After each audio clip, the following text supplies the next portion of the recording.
I can't believe you brought homemade pudding. My business partner teased me, expecting fancier desserts. He tossed the pudding in the trash, leaving me speechless. Feeling angry and helpless, I went home. My wife seemed oddly cheerful, promising that the rude man would face consequences. The next day, something surprising happened when I went to meet the president. My name is Danny Klein, and I've been working in an office for 10 years now. Today, I'm feeling nervous because I have to bring a gift to a tough business partner named Walter Morris. He's picky about gifts, and if he doesn't like yours, he won't even talk to you properly. Sometimes he'll even make up excuses to send you away. But he's important for our business, so I have to deal with him. One day, my manager came to my desk and praised our company's great patented technology. I agreed, but also mentioned how they'd become arrogant because of it. We used to work together closely, but things have changed. My manager looked at me sympathetically. I chuckled bitterly and ran my hand through my hair. I've heard that the president and his wife are nice people, despite Walter being difficult. I hope things improve soon. Yeah. Things should get better soon. It's tough, but it's all part of the job. Thanks, I'll give it my best shot, I replied to my manager. But finding the right gift every time is such a hassle. If I get him the same thing again, he accuses me of being lazy, I complained. My manager suggested, the president's wife really likes pudding. Maybe next time you see them, consider getting some pudding. As soon as my manager mentioned it, I thought of a special pudding from a local store. It was incredibly smooth and creamy, just melting in your mouth. It had the perfect balance of richness and sweetness, exactly like the pudding my wife, Lily, makes. Lily runs a small pastry shop from our home, and her puddings are a hit with everyone in the neighborhood. They're so popular that they often sell out by mid-afternoon, loved by both kids and seniors alike. After work, I hurried home to find Lily already in the kitchen, preparing dinner. As I entered, a sweet aroma filled the air, making me smile. Lily greeted me with a cheerful welcome home, humming a tune as she worked. Excitedly, I told her about my conversation with the boss and how his wife loved pudding. I want to take some as a gift. Can you make some? I asked eagerly. Lily hesitated for a moment before asking, Do you think my pudding will be good enough? I could see a hint of nervousness behind her smile, but it reassured me. Even though Lily makes amazing puddings, making one as a gift for my business partner's wife was understandably stressful for her. Still, she agreed with a nod and said, okay. Once dinner was ready, Lily didn't even sit down to eat. Instead, she jumped straight into preparing the pudding for tomorrow, insisting she needed to get it done. Thank you, Lily. I'm sorry, I said, feeling grateful but guilty. It's no problem. I want more people to taste my pudding, Lily replied cheerfully, diving into the preparations. She moved back and forth between the kitchen and her shop, busy with the task. Seeing her determination, I couldn't just stand there watching. I decided to pitch in and help, following Lily's instructions closely. We ended up staying up later than usual, eagerly anticipating the reaction of the boss and his wife the next day. I fell asleep almost instantly. The next morning, I woke up to find Lily already awake, her head popping out from the shop, wearing a white apron. It's ready, she announced, holding a tray of neatly wrapped puddings in her hands. Thank you, Lily, I expressed my gratitude, not knowing how early she must have woken up to prepare everything. I thanked her repeatedly, feeling appreciative of her effort. Lily, looking a bit bashful, responded, It didn't take too long because you helped me. As I reminisced about the morning's activities, a smile crept onto my face. I carefully placed the puddings, wrapped in white paper bags with blue ribbons, on the passenger seat and let out a sigh. With renewed confidence, I started the company car. There shouldn't be any problem with Lily's pudding. It's sure to impress. That's what I believed, until I heard a voice that crushed my hopes. What's this? Just like always. I mentioned Walter's name to the receptionist with a smile, and she asked me to wait for a moment. Taking a seat in the entrance, I made sure the pudding in the bag was safe. As I waited, I noticed Walter approaching from the elevator, wearing a slight smile. When he glanced at what I was holding, he immediately questioned, What is this? With doubt in his voice. I couldn't help but flinch. Nevertheless, I replied calmly, It's just a small gift. It's pudding made by my wife, who runs a pastry shop. But before I could finish, Walter scoffed, Pudding, are you mocking me? Shouldn't you bring something fancier? His words were filled with disdain, and he looked at me as if he were mocking me. At first, I didn't understand, but as it sank in, I felt my fists clenching in anger. Walter was a client I had been working with smoothly until now. I couldn't afford to ruin our relationship, so I swallowed my emotions and tried to reason with him. Even though it's not fancy, my wife's puddings are quite popular, I explained, but Walter dismissed it, saying, "No way.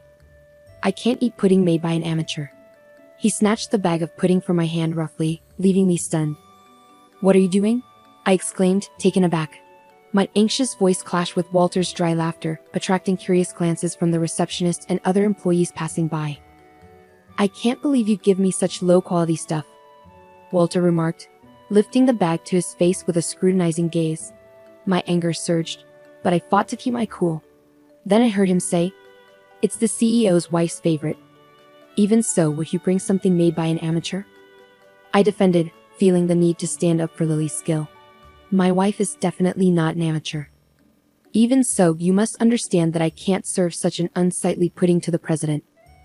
With that, Walter released his grip on the bag, letting it fall into the trash can nearby. It happened so fast that I couldn't react, leaving me standing there in shock. The bag with the pudding inside made a mournful sound as it landed in the bin. A small gasp escaped from the receptionist nearby. "I'll take care of it for you today. Just be more careful next time," Walter stated, his voice dripping with irritation. All I could do was stare at the discarded pudding and mutter a barely audible, "I'm sorry." Walter nodded in response, his expression unreadable. Whether he was satisfied with my apology, I couldn't tell. "I've got some urgent matters to attend to. I hate to do this, but could you please leave?" Without waiting for my response, he turned and headed towards the elevator. I stood there stunned, unable to tear my gaze away from the discarded pudding. Time seemed to blur, and before I knew it, I found myself back in my company car. The memory of Lily's hard work on the pudding weighed heavily on my heart, filling me with a mix of sadness and anger. Most of all, I felt frustrated with myself for not being able to stand up for her or myself. All because Walter was a business partner. I couldn't focus on work that day, my mind consumed with how to tell Lily about what happened. When I got home, Lily greeted me with a smile, casually sipping tea on the couch. Caught off guard, I paused in untying my tie. "Did something happen?" Lily asked, noticing my hesitation and concern. Unable to hide it any longer, I confessed everything to her. "I'm sorry, he threw away the pudding you worked so hard on right in front of me." Lily looked surprised at first, but then she gently squeezed my hand. "It's not your fault. Maybe there was something wrong with the pudding." Deep down though, I knew that wasn't true. Walter hadn't even bothered to look inside the bag before tossing it away. It didn't matter what was inside. If it wasn't up to his standards, it was going in the trash. Before I could apologize again, Lily stopped me. She seemed to think for a moment, then grinned mischievously. "That man's getting fired." "Fired?" I questioned, taken aback by Lily's comment. "I'm just kidding though," she reassured me with a soft chuckle. Even though it might not have been perfect, it's still disheartening to hear that the pudding I worked so hard on was thrown away. Her reaction was understandable. Anyone would be upset to hear their efforts were disregarded like that, even Lily, who rarely makes such remarks about rude clients. "But who knows, it could happen," she added mysteriously, leaving me feeling a bit puzzled. But that was the end of our conversation. Lily urged me to wash up early that night, so I bathed in a mix of confusion and frustration before turning in earlier than usual. The next day, still feeling weighed down by yesterday's events, I headed to work with a heavy heart. My boss had instructed me the day before. "I know it's not ideal, but tomorrow you need to buy a cake from the high-end Western confectionery store in front of the station." His words echoed in my mind as I stopped by the pastry shop near the station on my way to work and bought a cake. I placed the box from the fancy pastry shop on the passenger seat, letting out a sigh heavier than the day before. Yesterday, I had promised Walter that I'd come back today with an apology gift. Maybe because of the incident, Walter had responded with an even more arrogant tone. "All right, I'm counting on you this time," he said before hanging up. I should get going, I told myself, mustering up some motivation as I settled into the driver's seat of my company car. I drove towards the client's office, determined to make things right. As I entered through the automatic doors, a receptionist who recognized me hurried over. "Are you Mr. Klein from Company X?" she asked.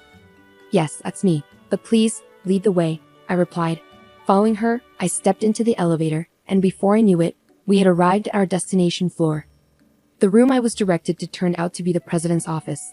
The receptionist knocked a few times, and when the door opened, I was ushered in. Inside, I found the president of the client company, his wife, and Walter, all looking uneasy. I had expected Walter to be his usual arrogant self, especially after yesterday's incident, but I was surprised. Nice to meet you, I'm Danny Klein from Company XX. Thank you for having me here today, I said, puzzled by the situation, as I greeted the president, Mr. Peterson. You must be Danny. Pleasure to meet you. I'm Mr. Peterson, and this is my wife, Anne. Mr. Peterson replied, cutting the formalities short. They exchanged glances, then called my name and bowed deeply.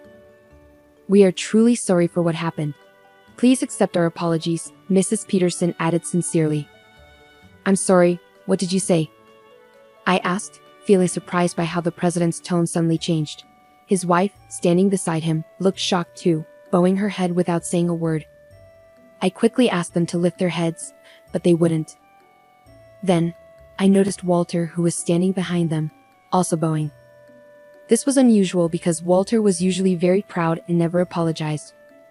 But there he was, saying sorry with careful words for the first time. I was taken aback and didn't know what to say. Walter continued, actually, yesterday my wife found something in the lobby trash while she was cleaning. His wife nodded to confirm. She seemed upset and asked around about it. She found out that the pudding you brought earlier had been thrown away disrespectfully by someone. We called him to ask, and at first, he denied it, but later he admitted it reluctantly. Mr. Peterson gave Walter a cold look, and Walter seemed to feel it as he bit his lip and looked away. I didn't know Mrs. Peterson liked pudding. I thought it was from Danny, and I tossed it without thinking. I'm sorry, Walter said, sounding quieter than usual. I was surprised by Walter's unusual behavior. Mrs. Peterson shook her head firmly. That's not why I'm upset, she said in an angry tone, breaking her silence. Danny, I've known about the pudding from Lily's store for a while. I knew it was really popular and always sold out quickly, even though the store was busy. You made the pudding for me. It's disappointing that an employee of a manufacturing company doesn't appreciate the effort put into making a product. I was shocked that Mrs. Peterson knew about Lily's store and understood the emotions behind making something. Walter, looking even more nervous, tried to apologize again, but Mr. Peterson told him to face the person he was apologizing to and lifted his pale face up. Walter Hooper sincerely apologized to me for carelessly throwing away the handmade gift from your wife yesterday. He faced me directly, bowing his head repeatedly. In that moment, I felt a sense of clarity. When I got home, Lily was sitting on the sofa drinking tea, just like yesterday. Without saying hello, I told her about what had happened today. Lily listened to me without interrupting until I finished. Then she smiled and said, I thought as much. Her calm demeanor suggested she had expected everything that happened. Lily got up and made a cup of tea for me from the kitchen. As she handed it to me, she began to speak. Actually, yesterday evening, a man in a suit came to buy our pudding, but we were all out. He mentioned that the wife of his company's CEO loves our pudding. Could it be the president's wife he meant? Probably Anne Peterson, Lily said with excitement, nodding happily. It's amazing to know there are people who appreciate the effort we put into our products. It motivates me to make even better things for them. Lily took a sip of her tea, still smiling. Seeing her so genuinely happy made me understand Mr. and Mrs. Peterson's words better, but it also made me feel guilty. Did I truly value the effort of producers like Lily while doing my job? I was angry at Walter's arrogance, but was it because I thought we were doing him a favor by selling our products? Maybe I was being carried away too. Like Lily, shouldn't I strive to connect the creator's thoughts with the consumers through my work? As I thought about all of this, Lily noticed something and gently placed her hand on my shoulder. Perhaps from now on, you'll consider both the creators and the users' perspectives. Lily's words made me feel a bit embarrassed, but more importantly, they gave me a new outlook on my job. After everything that happened, Walter's attitude changed a lot. He wasn't as arrogant as before and stopped demanding gifts. Now, we openly share our opinions and have a better relationship. Like Lily, I want to keep delivering the creator's ideas to users through my work.